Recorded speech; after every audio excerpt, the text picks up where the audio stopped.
The chamber shimmered with cold light, its high ceiling adorned with shifting holograms of star charts and battle reports.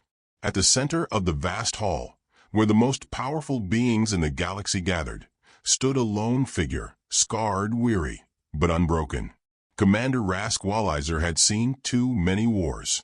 He had survived battles that left planets smoldering husks, wars that rewrote the balance of the galaxy, but nothing had prepared him for this moment. He stood before the Galactic Council, his reptilian features grim, his amber eyes haunted by something that the others did not yet understand. The air hummed with the artificial voice of Chancellor Volliker, the synthetic overlord of the core worlds. His sleek metallic frame, a construct of unfathomable intelligence, emitted a faint glow as he spoke. Commander Walliser, you have been summoned to provide an assessment of the Terran conflict. The Council has reviewed your previous reports, and we find your conclusions lacking in logic. Murmurs rippled through the assembly. The representatives of the Galactic Dominion, a coalition of species that had ruled for centuries, sat in curved rows, their expressions ranging from amusement to irritation. Admiral Keton of the Zalari, his feline eyes gleaming with condescension, flicked his tail against the armrest of his chair. Beside him, the insectoid Vor delegate chittered in his hive tongue, barely restraining a hiss. Walliser clenched his jaw. He had fought for the Dominion his entire life, had bled for it, and yet here he was, dismissed as if he were some paranoid fool. He exhaled slowly, suppressing the sharp pang of frustration that tightened his chest. They did not understand. I was at Orion Drift, Walliser said, his voice carrying the weight of a man who had stood at the precipice of annihilation and returned to tell the tale. I saw what your strategists refused to acknowledge. I fought against them. I watched them die. And yet they did not surrender. A scoff came from one of the counselors, a cold-blooded barrack official whose scaled skin rippled with disinterest. We are aware of the Terran stubbornness. Their fleets have been shattered, their colonies reduced to ruin. They are a dying species. What more is there to discuss? Walliser stepped forward, his fists tightening. They do not fight as you expect. You presume surrender is an inevitability, that they will break as others have before them. But humans do not fight for dominion. They fight for survival. And that, counselors, makes them more dangerous than any species we have ever encountered. The council chamber fell silent. Volliker tilted his head, the smooth metal of his face reflecting the soft glow of the star maps. Clarify. Walliser's throat tightened as his mind was dragged back to the nightmare of Orion Drift. The battle had begun, like any other. The Dominion's fleet had descended upon the Terran stronghold, overwhelming it with sheer force. The initial resistance was predictable, brave, but futile. The enemy had no path to victory. Yet, something had been wrong. Something had felt wrong.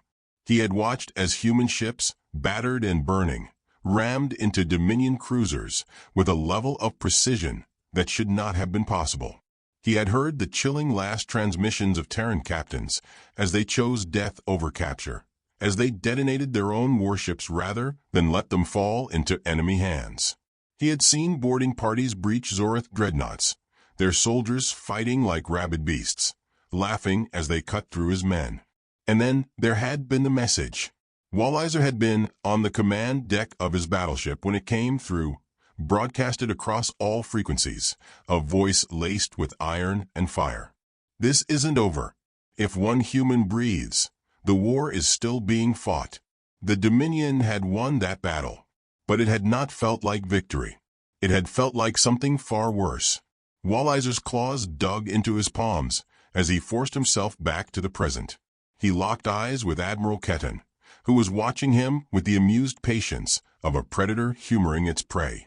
We have broken countless species, Keton said, his voice purring with confidence. Their resistance is admirable, but futile. You overestimate them, Commander. Walliser took a step closer to the council table. You weren't there. His voice was steel. You didn't see what I saw. They are not fighting for territory. They are not fighting for power. They are fighting because they do not know how to stop. Chancellor Volocker's eyes flickered. And your assessment is that they will not surrender, even in the face of total extinction? They can't surrender, Walliser said. It is not in their nature. The room fell into a heavy silence. Finally, a soft chuckle echoed from Ketan's throat. Then they will die. Walliser turned to him sharply, his voice rising. And what if they don't? Ketan's amusement flickered, replaced by a sliver of irritation. The council members shifted, some glancing at one another. Walliser exhaled, trying to keep his voice measured. I am telling you this not as a frightened soldier, but as a strategist. You are not winning this war the way you think you are. Every battle you win only makes them fight harder. Every world you burn fuels their hatred. And when they turn that hatred back on us, there will be nothing left of the Dominion but ashes. Vollecker regarded him in silence for a long moment. Then he turned to the council. The Dominion stands at the edge of total victory. The Terran forces are depleted, their fleets reduced to remnants. The proposal before us remains unchanged. A full-scale strike against their remaining colonies will break them. I request the final vote. Walliser's breath hitched. They weren't listening. One by one, the council members signaled their votes. The holographic tally rose, an overwhelming majority in favor of continued war. Vollecker turned back to him. Your concerns are noted, Commander. Dismissed. Walliser stood frozen for a moment, then slowly straightened. He had been a soldier of the Dominion for decades, had obeyed orders without question. But now, as he looked into the unfeeling eyes of those who held the fate of the galaxy in their hands, something inside him turned to ice. They were making a mistake. A terrible, irreversible mistake. As he turned and strode out of the chamber, he could still hear the echoes of the vote tally ringing in his ears. They had just sealed their own fate. And deep in the void, beyond the reach of the Dominion's control, the last remnants of humanity were preparing for war. The Dominion fleet arrived in perfect formation above Krythos Prime, the last so-called stronghold of the Terran resistance.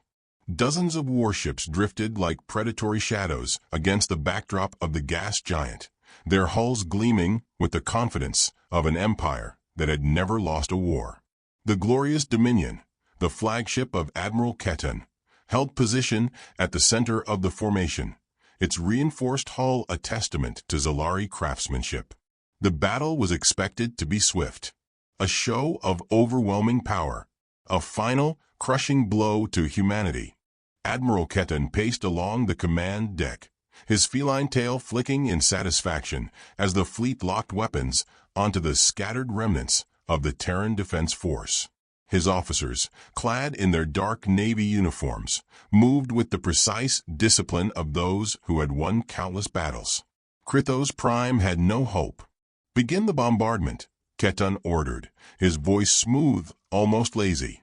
His subordinates relayed the command, and within moments, turrets along the Dominion warships came alive, spitting brilliant beams of plasma toward the planet's surface. Explosions rippled across the upper atmosphere as orbital defenses crumbled.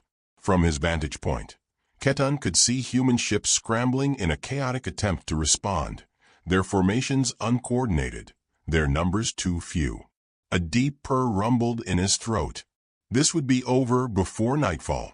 Then, without warning, the entire battlefield shifted.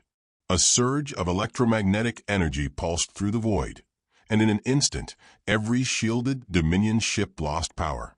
Warning sirens blared across the glorious Dominion, and Ketan's officers scrambled to re-establish control. He snarled, his claws extending as he turned to his tactical officer. What in the void was that? Massive EMP wave, Admiral. Unknown origin, wait somethings. The officer's words choked off, his fur bristling in horror. Across the battlefield, the human ships had stopped running. They weren't retreating. They were advancing. Ketan's golden eyes narrowed as the Terran fleet surged forward, not as scattered remnants, but as a coordinated, tactical strike force. The first Dominion battleship exploded in a violent fireball as human warships, sleek and angular, darted between the larger Dominion vessels, exploiting the sudden loss of shields with terrifying precision. Railguns, coil cannons, and ballistic missiles shredded Dominion hulls, tearing through armor with ruthless efficiency. Aboard the Terran flagship Oblivion Spear, General Adrian Locke watched the chaos unfold with cold satisfaction. The Dominion had thought this was their final battle, a decisive victory. They had been wrong. Krythos Prime had never been a last stand. It had been a trap. Status? Locke asked, his voice even, betraying none of the satisfaction curling beneath the surface.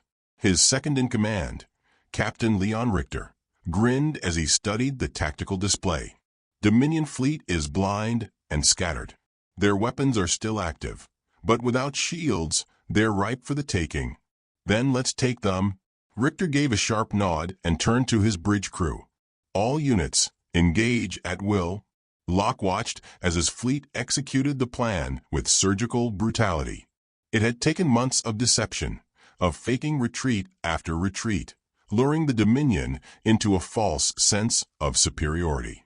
The EMP weapon, a stroke of brilliance from Dr. Isaac Monroe, had only been completed weeks ago, but it had worked beyond their expectations. This was not a battle. It was a slaughter. Across the war-torn battlefield, Dominion warships, once the unchallenged rulers of the galaxy, were burning.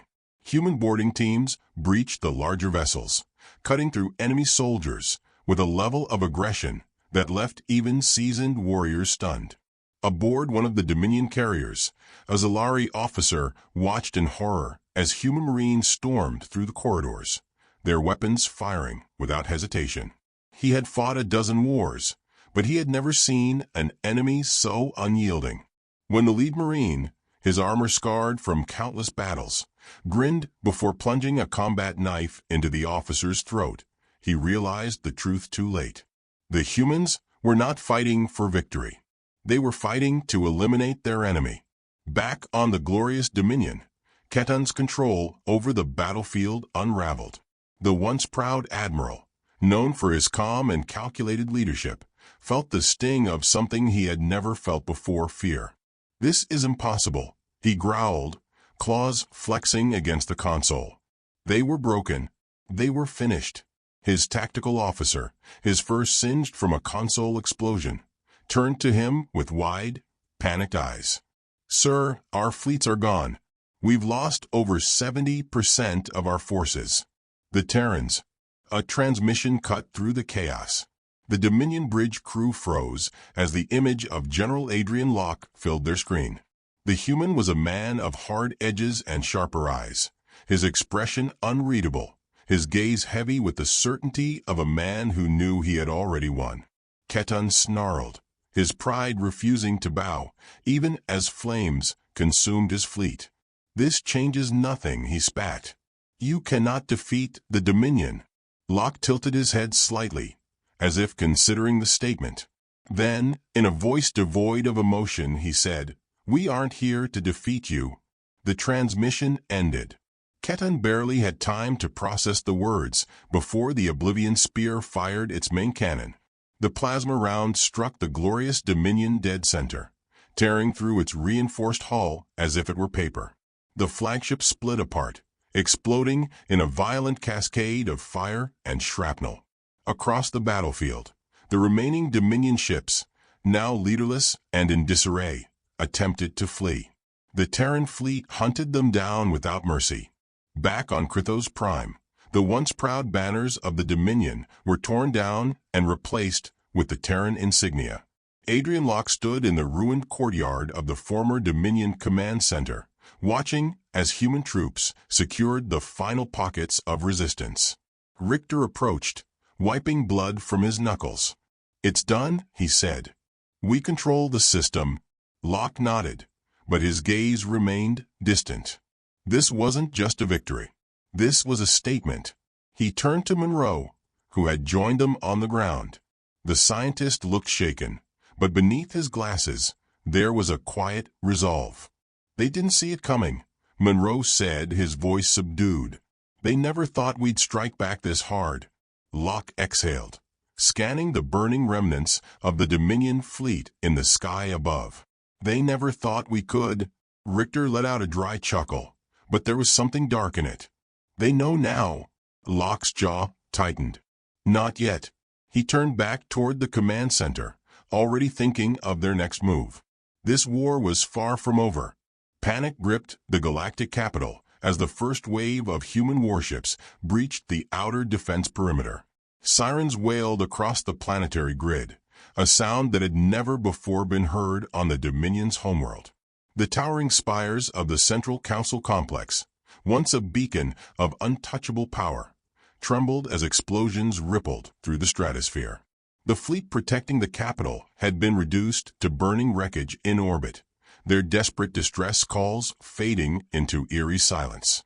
Within the Grand Council chamber, the Dominion's highest-ranking officials stood in stunned disbelief. The holographic display that dominated the center of the vast room flickered erratically, the symbols of their once great empire collapsing under the relentless assault of an enemy they had refused to fear. Chancellor Volliker processed the unfolding disaster with the precision of his synthetic mind, but even his advanced algorithms struggled to comprehend the sheer efficiency of the Terran offensive. The numbers did not align. The calculations were wrong. The humans should not have been capable of this level of devastation. Admiral Ketun had fallen. Krythos Prime had been lost. Half of the Dominion's strategic outposts had gone dark within the span of days. The Terran forces moved with terrifying coordination, as if they had anticipated every countermeasure, as if they had known exactly where and when to strike. The board delegate chittered anxiously, his multifaceted eyes darting across the council chamber. "This is beyond anything we projected. They should not have been able to reach the core worlds this quickly. What are our options?" The Zalari general beside him unsheathed his claws in frustration. "We fight. We gather our remaining fleets and counterattack before they breach the planetary surface." Volliker turned to him, his glowing eyes dimming. "There is no fleet left." The chamber fell into stunned silence. The insectoid vor let out a low, horrified hiss. "What do you mean, no fleet left?" Volliker did not blink. "There are no reinforcements. The last organized Dominion fleet was eradicated at the Hyades expanse 12 hours ago. The humans are no longer waging a campaign of conquest. They are executing a war of extermination." The word sent a cold ripple through the council. For centuries, the Dominion had ruled as the ultimate power in the galaxy, subjugating entire civilizations, crushing revolts with the effortless ease of a titan swatting at insects. They had fought wars, yes, but always under the assumption that no force could truly threaten their supremacy. That assumption had been shattered. A new sound echoed through the chamber, a deep mechanical thud. Then another, and another. Volliker turned sharply toward the source.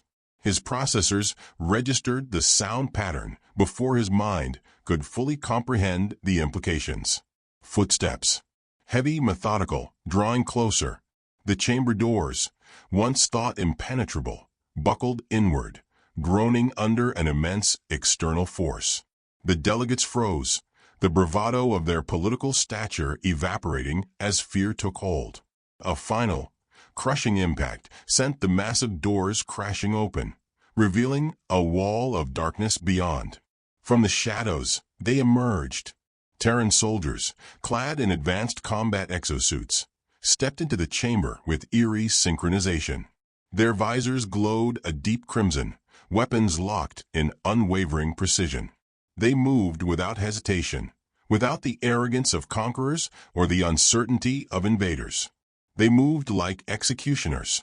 Leading them, General Adrian Locke strode forward, his expression unreadable. His eyes scanned the room, taking in the fear-stricken faces of the most powerful beings in the galaxy, beings who, just weeks ago, had believed his people to be an inferior species. For a long moment, no one spoke. Then one of the counselors, a trembling Zorith, stepped forward, attempting to salvage some measure of control. "General Locke," he began, voice strained. "Surely we can?" Locke raised a hand. The counselor's words died in his throat.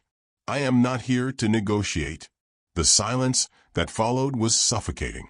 Locke turned his gaze to Volcker, the synthetic chancellor who had orchestrated the Dominion's war against humanity.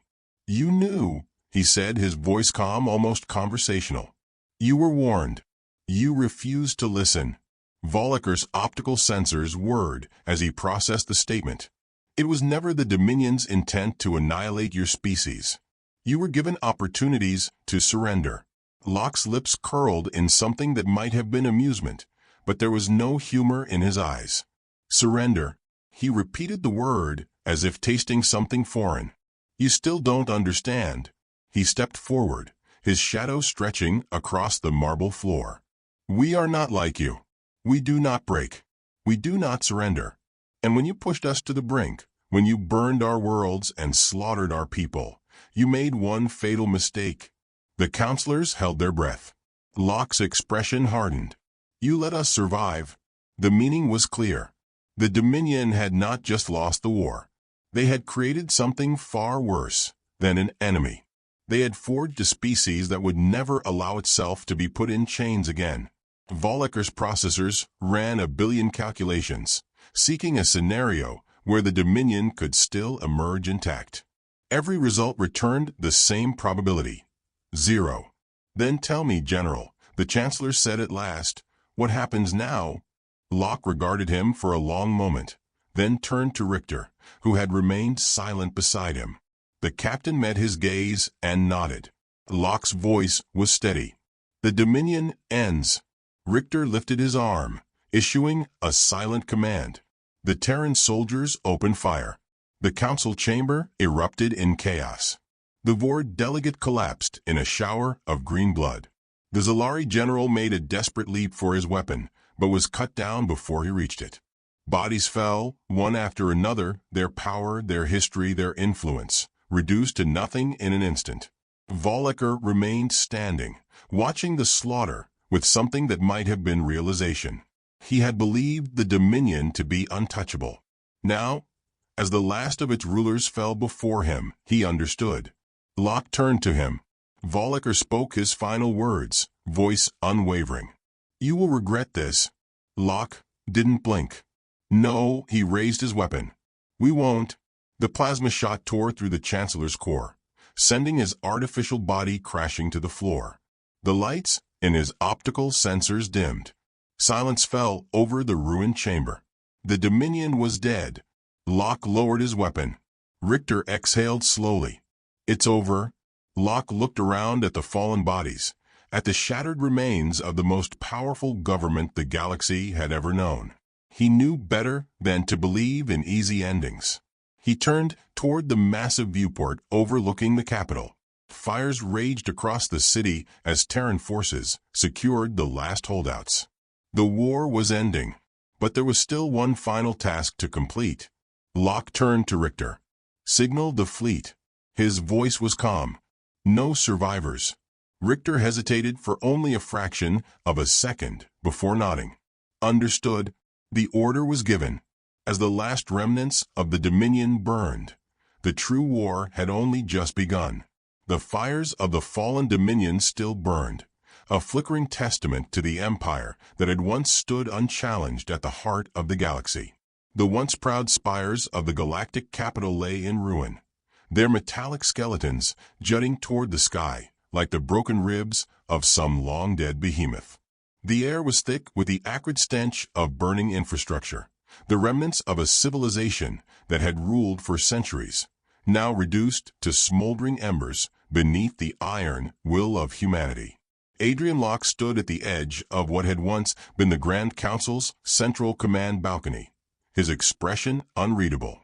Below, his soldiers moved with clinical precision, securing the last remnants of resistance, executing the final holdouts who still clung to the delusion of survival. The war had been waged in blood and steel, but its ending was a silent thing. No grand speeches, no declarations of victory. only the steady, methodical extermination of an enemy that had once deemed itself untouchable. Captain Leon Richter approached from behind, his boots grinding against the shattered marble floor. "Perimeter's secure," he said, his voice edged with exhaustion. "The last of the Council's military officers have been neutralized. Any remaining ships that tried to escape were intercepted by our orbital fleet." "It's done?" Locke did not immediately respond. His gaze remained fixed on the charred cityscape, where Dominion banners still fluttered limply in the wind, their edges singed, their symbols now meaningless. "They didn't listen," Locke finally said, almost to himself. "Not when they had the chance. Not even when they were at the brink." Richter exhaled, rolling his shoulders to ease the tension that had settled there. "Pride," he muttered. "That's what it was. They thought they were above us. They thought we'd break." Locke turned his gaze toward the ruins of the council chamber, where blood still darkened the floor in thick pools. "We don't break." The statement hung between them, an immutable truth carved in the bones of their people. Humanity had been underestimated, dismissed as a lesser species, a footnote in the Dominion's endless conquests. They had learned too late that humans did not surrender. They adapted. They endured. And when they were cornered, they did not yield, they destroyed. A voice crackled through Locke's earpiece. "General, we've intercepted a transmission. Unidentified vessel, attempting to leave the system." Locke's brow furrowed. The Dominion was gone. No survivors. No loose ends. That was the directive. He pressed 2 fingers to the communicator embedded in his collar. "Who?" A pause. "Then it's Walliser." The name sent a flicker of recognition through Locke's mind. The Zorith war veteran. The only one who had truly understood what was coming. The one who had tried to warn them, tried to stop the inevitable. Richter caught the change in Locke's expression. "What do you want to do?" Locke didn't answer immediately. His mind worked through the possibilities, the implications. Walliser had been one of the Dominion's greatest strategists. If anyone had contingency plans, it would be him. He had seen what humanity was capable of, and unlike the fools in the council, he had not dismissed it. That made him dangerous. But it also made him something else. A witness. Locke exhaled slowly, then spoke into his comm. "Do not intercept. Let him go." Richter's brow lifted slightly, but he did not question the order. Walliser would flee into the void, carrying with him the last living memory of what had transpired here. He would tell the story, spread the warning. That was enough. The lesson had been written in fire and blood, and it would never be forgotten. The Terran fleet remained in high orbit, their dark silhouettes casting long shadows over the ruined world below. The Oblivion Spear loomed at the heart of the formation, its war-worn hull a silent guardian over the conclusion of the campaign. Locke and Richter made their way to the landing platform, where the shuttle awaited to take them back aboard. The wind howled through the wreckage as they boarded, the doors sealing shut with a final hiss. The trip to the flagship was silent. There were no words left to be spoken, no need for them. The moment they stepped onto the command deck, the crew straightened, awaiting their orders. The air was thick with anticipation. Locke stepped forward, his voice even, unshaken. "Prepare the fleet for final dispersal." Richter turned to him. "Where to next?" Locke's gaze settled on the vastness of the stars beyond. The Dominion had been the greatest threat to humanity's survival, but they had not been the only ones who had watched, who had waited. There would be others. They would come in fear, in desperation, seeking to challenge or negotiate. It did not matter. Humanity would never again allow itself to stand on the precipice of extinction. Locke turned to his crew. His voice was cold, absolute. "We are not conquerors. We are not rulers." His eyes darkened. "We are the last war." The command was given. Engines ignited. The Terran fleet split into hunting formations, vanishing into the void. There was no surrender. There never would be.